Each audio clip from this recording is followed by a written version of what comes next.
اسے میرے مقابلے پر، لیکن وہ میرا نام سن کر مکہ سے بھاگ جائے گا۔ نہیں نہیں، میں اس کے ساتھ لڑنا اپنی توہین سمجھتا ہوں۔ اس نے اکسانے والے آدمیوں کی بات نہ مانی۔ وہ کسی پہلوان کو اپنے برابر سمجھتا ہی نہیں تھا۔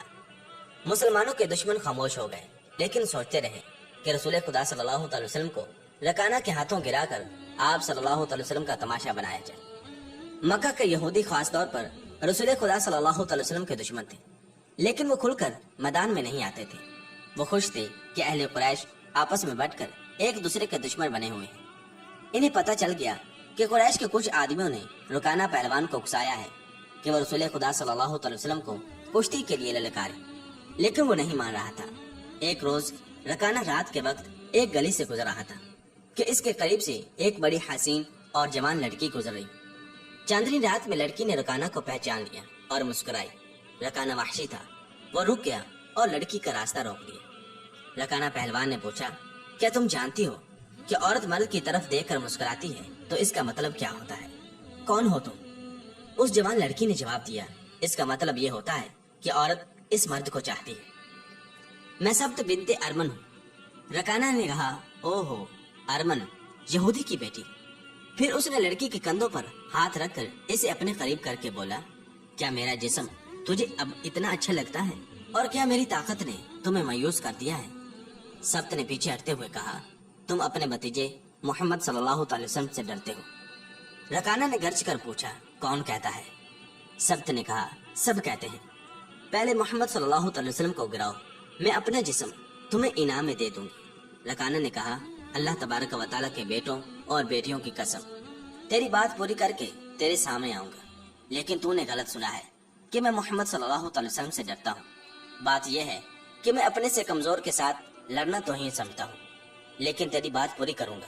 مورخین نے لکھا ہے کہ رکانہ نے محمد صلی اللہ علیہ وسلم کو کشتی کے لیے للکارا، اور اس نے کہا تھا، میرے بھائی کے بیٹے، تم بڑے دل اور بڑی جرت والے آدمی ہو۔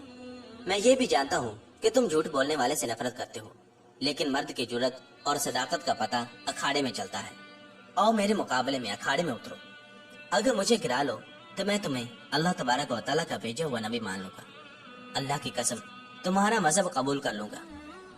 رسول خدا صلی اللہ علیہ وسلم نے رکانہ کی للکار کے جواب میں کہا، لیکن یہ ایک بھتیجے اور چچا کی کشتی نہیں ہوگی، ایک بت پرست اور سچے دین کے ایک پیغمبر کی لڑائی ہوگی۔ تو ہار گیا تو اپنا وعدہ نہ بھول جانا۔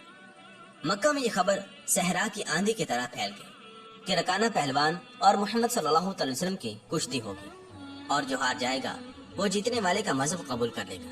قریش کا بچہ بچہ، مرد و زن اور یہودی ہجوم کر کے آ گئے۔ مسلمانوں کی تعداد بہت تھوڑی تھی۔ وہ تلواروں اور برچھیوں سے مسلح ہو کر آئے، کیونکہ انہیں خطرہ محسوس ہو رہا تھا کہ قریش کشتی کو بہانہ بنا کر رسول خدا صلی اللہ علیہ وسلم کو قتل کر دیں گے۔ عرب کے سب سے زیادہ طاقتور اور وحشی پہلوان رکانہ عبد یزید رسول کریم صلی اللہ علیہ وسلم کے مقابلے میں اترا۔ اس نے رسول خدا صلی اللہ علیہ وسلم پر تنزیہ نظر ڈالی، لیکن رسول کریم صلی اللہ علیہ وسلم مکمل طور پر خاموشی اور اطمینان سے رکانہ کی آنکھوں میں آنکھیں ڈال کر دیکھتے رہے کہ وہ بے خبری میں کوئی داؤ نہ کھیل جائے۔ ناظرین محترم، تو یہ تھی آج کی ہماری پہلی ایپیسوڈ۔ آگے اس کشتی میں کیا ہوا دوسری قسط میں ہم آپ کو بتائیں گے۔ اس کے ساتھ ہی ہمیں اجازت دیجیے۔ اللہ نگہبان۔